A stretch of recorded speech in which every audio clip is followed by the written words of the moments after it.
Hey guys, Coach Gaglione here, and this is another edition of our Powerlifting for the People podcast. Today I want to talk a little bit about our philosophy on training. I don't think it's really something that we kind of covered in detail, at least in a podcast kind of format. I don't know how many episodes this will kind of take to kind of cover, because I can obviously probably talk for hours about the 13 plus years of experience of powerlifting and coaching. But I want to kind of give a little insight and a little background on how and why we do things. So this was kind of inspired by one of our athletes that we work with, Maggie. She was like, "Oh, you have a book?" So we have a book, Powerlifting Handbook. So you can get this on Amazon.com. We'll include the links in the description below. It's a short read. It's maybe about 100 pages. I try to make this very condensed and user-friendly, so people can kind of help get a little insight on how and why we program, some of the methods behind it, some of the principles, just kind of the thought process behind how and why we put things together. I think it's important. So just to start things off, kind of early on, I was really heavily influenced by Westside Barbell, Louis Simmons, and a lot of the articles and stuff on Elite FTS, some stuff on T Nation that Dave Tate wrote and things like that. So a lot of my I even have some of the old VHS tapes from Westside Barbell, which if any of the young people watching you don't know what a VHS is, you can look that up. So that was kind of my first kind of influence, and my first kind of knowledge base of powerlifting was very influenced on the Westside stuff. At the time, when I was getting involved in powerlifting, equipped powerlifting and even especially multiply powerlifting was still a big part of the powerlifting culture and the powerlifting scene, and it was kind of more popular. Raw was not really a thing yet. So again, this is over 10 years ago. So a lot of the information, again, was a little bit probably geared towards geared lifters, but that doesn't mean that the information is not valid. I think a lot of people disregard a lot of the Westside stuff, and I think that's a mistake for many reasons. There's a lot of the principles that have been really effective for not just multiply powerlifting, but for raw powerlifting, for athletes and general population and everything in between. Just some really good stuff. So I just wanted to kind of set the stage with that. So with that being said, in the simplest terms, when we talk about the Westside conjugate method or concurrent training and things like that, you're trying to kind of bring up multiple qualities at the same time. And while our programs are not necessarily what I would consider a classic Westside split, where we have a max effort day and a dynamic day and a 4-day split and things like that, our programming style has definitely been heavily influenced by Louis Simmons and a lot of the guys at Westside Barbell, as well as a host of other people that, again, it would just take too long to name every person I've learned from. But I really think that it's important, and again, in simplest terms, when it talks about Westside methods, you need to lift something heavy, you need to lift something fast, you need to lift something for reps. And those are kind of the three primary ways that you can get stronger. You can kind of, again, you can manipulate, your force production, the intensity, the amount of volume you're doing. But essentially those kind of things are going to be comprised of the max effort method, the dynamic effort method, and the repetition effort method. And then there's going to be some slight tweaks and variations to all those methods that we do. But in general, just kind of go through. So for the max effort method, that's going to be your really heavy lifting. In the classical sense, it's going to be lifts that are above 90%, and typically they're done for singles. But when you're working with newer lifters that maybe need more volume, or athletes, I do think doing something like a 5-rep max or a 3-rep max, or maybe heavy triples or doubles is totally fine. It would still kind of fall into that category if the intensity is high enough, and for those people that use RPE and rate of perceived exertion, the RPE is going to be quite high as well. Or reps in reserve, if you use that terminology, is going to be low as well. So maybe you only have 1 or 0 reps in the tank. When it comes to max effort, I think some common mistakes people make is that they go a little bit too far past technical failure. So this was kind of something I kind of first heard the concept from Dan Green. So there's something like your absolute max and your technical max are two different things. So a really good example of this is maybe you have a novice lifter who is, or I shouldn't say novice, like a newer lifter that's maybe very strong but maybe not technically sound. Maybe they could pull 500 pounds with a very, very round back and poor form, maybe kind of a stiff-legged deadlift type technique.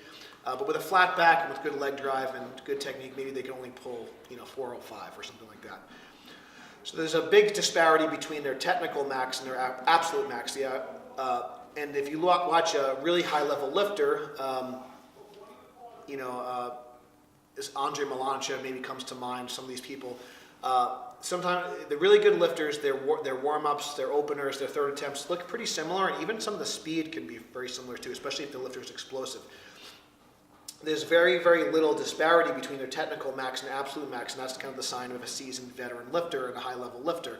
A lot of times they make their maxes look quite easy, but in reality they maybe didn't have any actually reps in reserve or any weight left in the tank.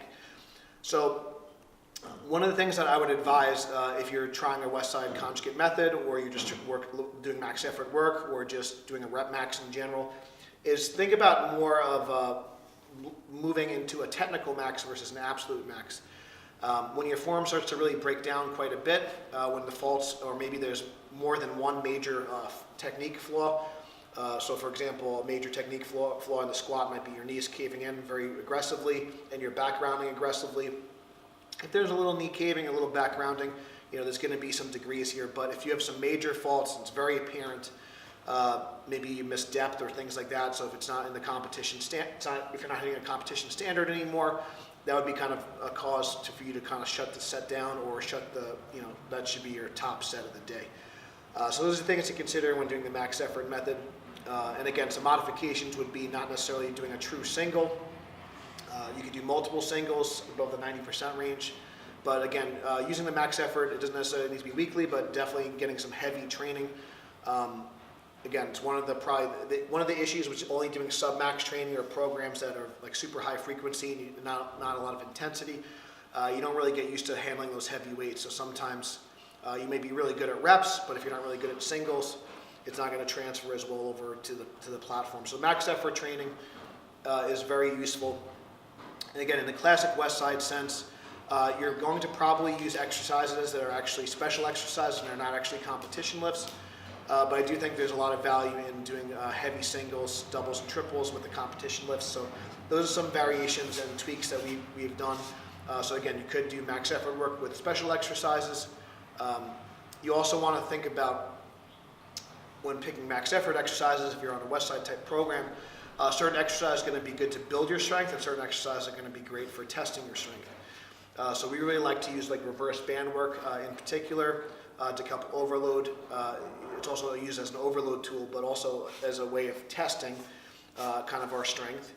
We know if our reverse band exercises are going up, we know if our slingshot work is going up, then it's going to have a high carryover to our actual 1 rep max. And obviously rep maxes and things like that are also really good lifts for testing. Whereas things like, we like to use like a safety squat bar, for example. We like to do things like a Duffalo bar, for example. Those exercises would be more example of exercise that would build your strength. They might not necessarily test your strength. They might not necessarily have a high correlation. Like some people, for example, their safety squat bar might be 100 pounds off their straight bar max, but if their safety squat bar is going up, that is a good indication that their regular squat, the competition squat, will be going up as well. So that kind of is a little bit of a brief overview of max effort training. Again, from what I've learned, I'm not Louis Simmons, but this is some of the things that I've learned over the years, and I have visited Westside Barbell and trained there several times over the years, and learned a great deal from the guys over there. So the next method would be dynamic effort training. I think this is all about form and force production. There's a lot of benefits to dynamic training, and especially the way it's kind of traditionally done. There is a little caveat to that, that you can't flex bone. So if you are really of a skinny lifter or a really newer lifter, you're probably going to need to use a higher percentage on a speed day, or just get more volume work in, especially for upper body. So again, for pure beginners or people that don't have a lot of muscle mass, that's probably one caveat where speed training might not be effective, or you may need to use a little higher percentage, or just mix it all together and do a little more volume work until you actually get some muscle mass where you can produce sufficient force. But the idea is that you're going to use a sub-max weight with maximal force, where the force would be similar or greater than even potentially a 1 rep max. That's the amount of force you're generating into the bar. This can be done with straight weight, but more often it's done with accommodating resistance, so you're going to use some sort of band or chain. And the reason that you're going to use a band or chain on speed is because you want to learn to accelerate the weight. So as the chains kind of come off the ground, the weight gets heavier at the top. As the bands get tighter, it's going to get heavier at the top. It's going to teach you to bust through sticking points and teach you to accelerate the weight. I think this has a higher carryover and higher transfer to equipped lifters and knee wrap lifters, where you're getting some assistance out of the bottom. But I do think there's still a lot of benefit to raw lifting as well.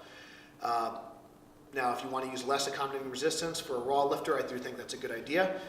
In general, if the chain weight or band tension is more than 25% of your max, so for example, for someone who lifts, say, 400 or 500 pounds on a squat or deadlift, they might use somewhere in the neighborhood of like 80 pounds of chain.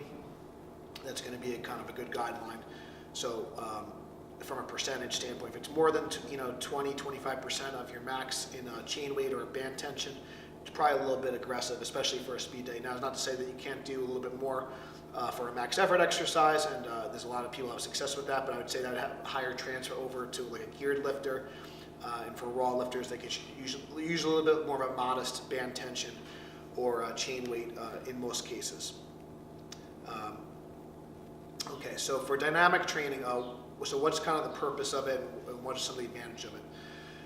Even if you kind of don't believe in getting faster or the speed work per se, there's dynamic work is typically done, and it can be as low as 30%, as high as 70%, but traditionally it's going to be done somewhere between 50 and 60% of your 1 rep max. Again, it can be a little bit higher or lower depending on if you're a more explosive lifter or a slower twitch lifter. What's cool is that we do have some devices here, and there's different tendo units and open barbell units and things like that. They can measure bar velocity to kind of keep you honest as well.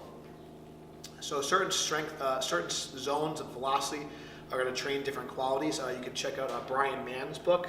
I forget what it's called, but if you look up Brian Mann, it talks about velocity training for sport. That might even be the title of the book, I'm not sure. And you can also check out a lot of articles from Brandon Sen at Kabuki Strength as well. He's got great resources on velocity-based training if you're kind of interested in that. And the velocity-based training can be great for max effort work as well. It doesn't necessarily have to be used for speed work, but if you're trying to train in a specific zone, or you're working with athletes, or you're trying to increase your speed, your strength speed, or your speed strength, measuring the velocity can be very useful. So I mentioned before the percentage, and typically it's going to be anywhere from 6 to 12 sets, and it could be more, but in general, 6 to 12 sets of 1, 2, or 3 reps. Traditionally, and again, this has changed over the years, but traditionally, you might see something like an 8 to 12 sets of 2 reps in the squat, anywhere from like 9 to 15 or 9 to 12, or 8 to 12 sets of triples for the bench, and usually a little bit less in the deadlift, but it could be anywhere from like 5, 6, upwards of 10 or 12 singles in the deadlift. And again, you could certainly do anywhere from 1 to 3 reps or even more. I know Donnie Thompson used to like to do triples on his squat dynamic day because there's one more than Westside would do. That's something that he told to me back in the day. But you could the thought process was with speed work is that you want to do the amount of reps it would take to kind of complete a 1 rep max. So that's why the rep ranges were kind of set that way. But you can kind of play around with it. But the basic concept is you're going to do a low amount of repetitions. It's sub-maximal intensity and maximum force, fairly minimal rest, just usually going to kind of be going through pretty quickly on this workout. And it's going to be a high amount of sets. So if you're doing something like 10 sets of 2 versus 2 sets of 10, you're going to have a very different effect on your body. So 2 sets of 10 is going to be great for hypertrophy, but it's not going to be great because you get the amount of metabolite effect it's going to have on your body and things like that, the amount of muscle damage, the amount of time under tension.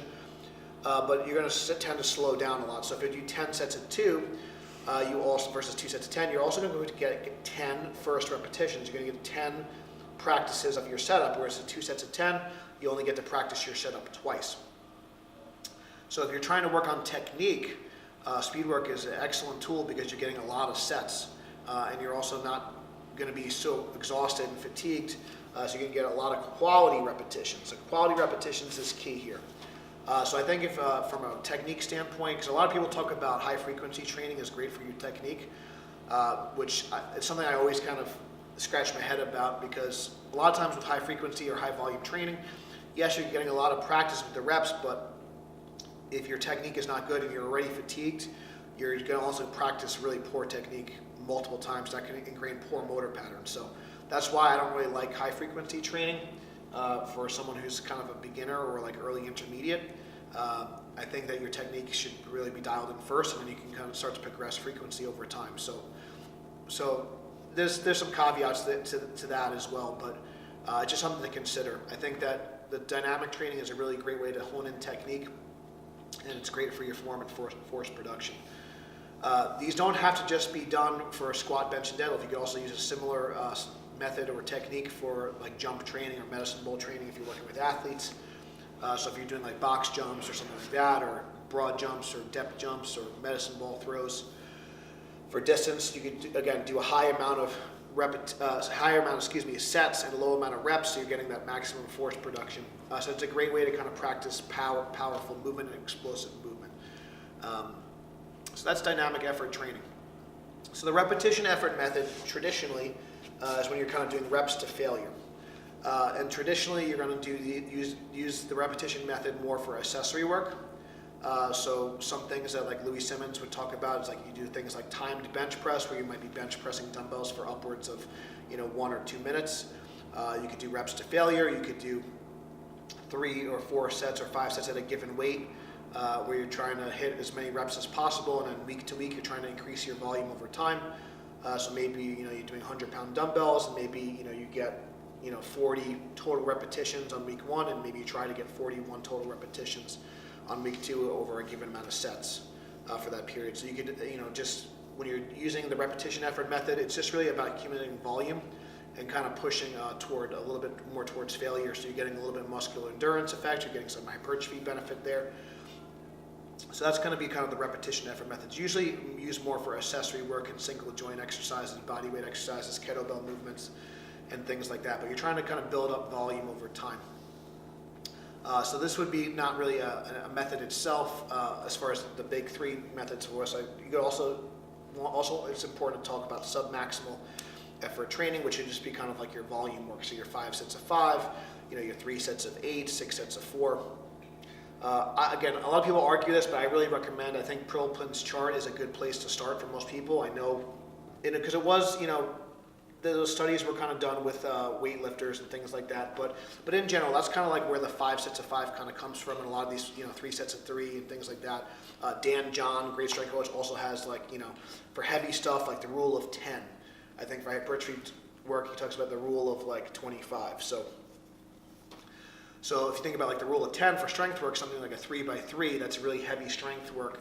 That's a kind of a good, tough, challenging workout if the percentage is pretty high.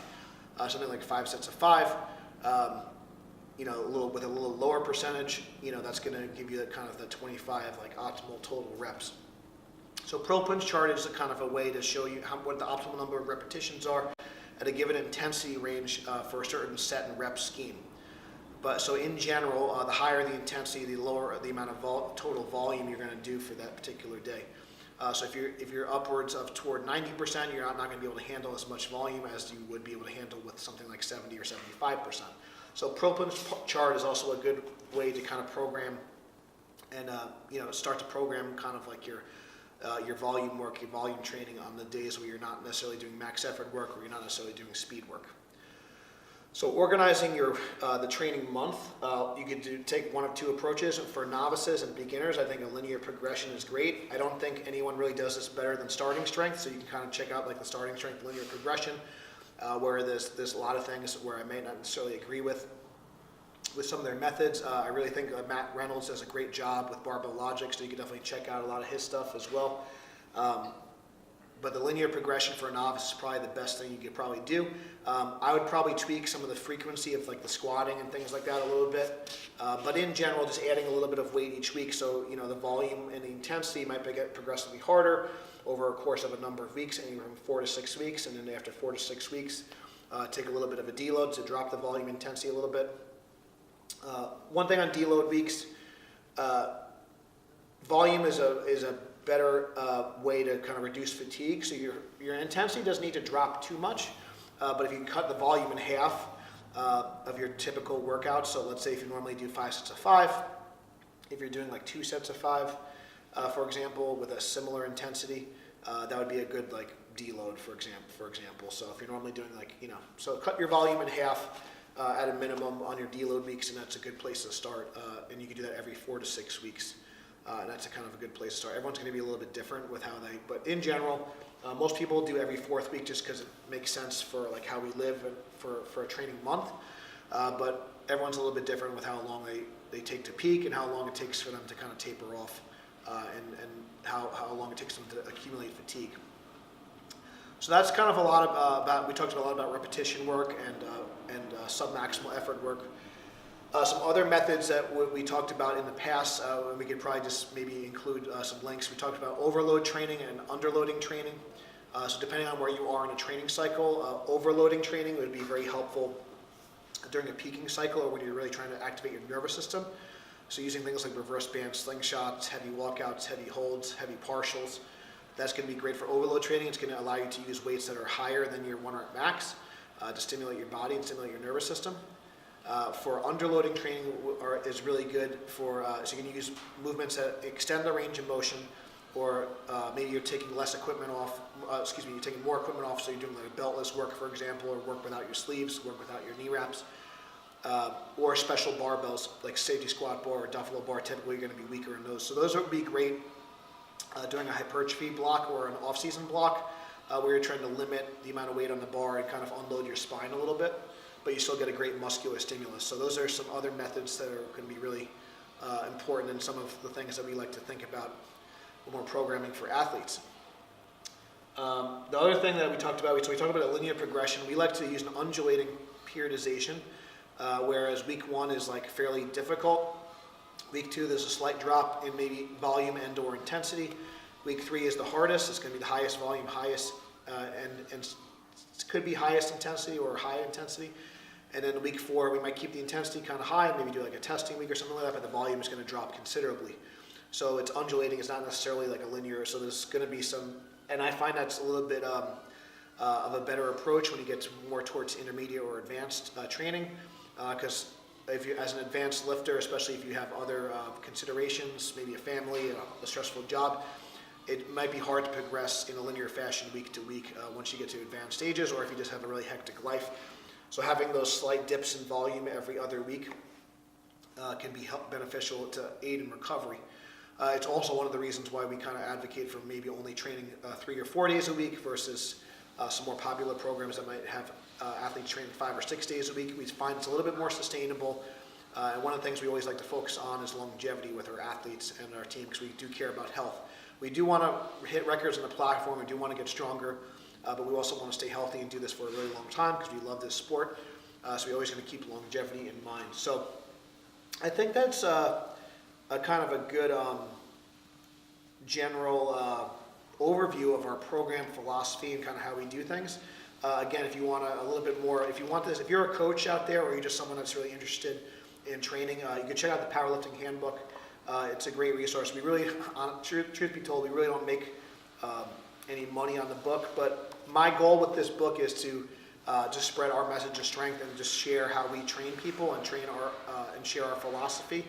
I think what we'll kind of do maybe in the next series, we'll maybe talk a little bit how we actually lay it. This was more of a general overview of our program, and then maybe we'll talk about like a training day, maybe a training week and a training month, and we can kind of continue on with this series a little bit, just so it's a little bit more digestible. But I hope that it gives you a little bit of an overview of the methods and why we do what we do and how we do what we do. That being said, there's many ways to skin a cat. And our way is not the only way to do things, but we do find it's a great way to, we've produced nearly, we've helped produce and help nearly 70 lifters get nationally ranked, so that's in the top 50 in their weight class and division, under Powerlifting Watch and or Open Powerlifting. So nearly 70 lifters nationally ranked. And then we have I think 5 at the time of this recording on the all-time rankings, so ranked in the world, and obviously someone like a Larry Williams who's broken multiple all-time world records as well. So the program can work for all levels, for people just starting out, and everyone on our team. And we're very proud of that. But that being said, I do want to keep the focus on, like I said, a lot of the novices and intermediates, because there's a lot more of those. We want to help as many people as we can. So that's going to be our overview of our program philosophy. Big Aglione Strength. I hope that this answers some questions on how and why we do things, because I know sometimes it can be confusing. Sometimes, my brain is a little crazy, so hopefully that kind of unloads some knowledge to you guys and clarifies some things. Thank you guys so much for watching. Really appreciate it. If you guys are interested in online coaching or learning more about our programs, you can check out the links below. Please subscribe if you want future content.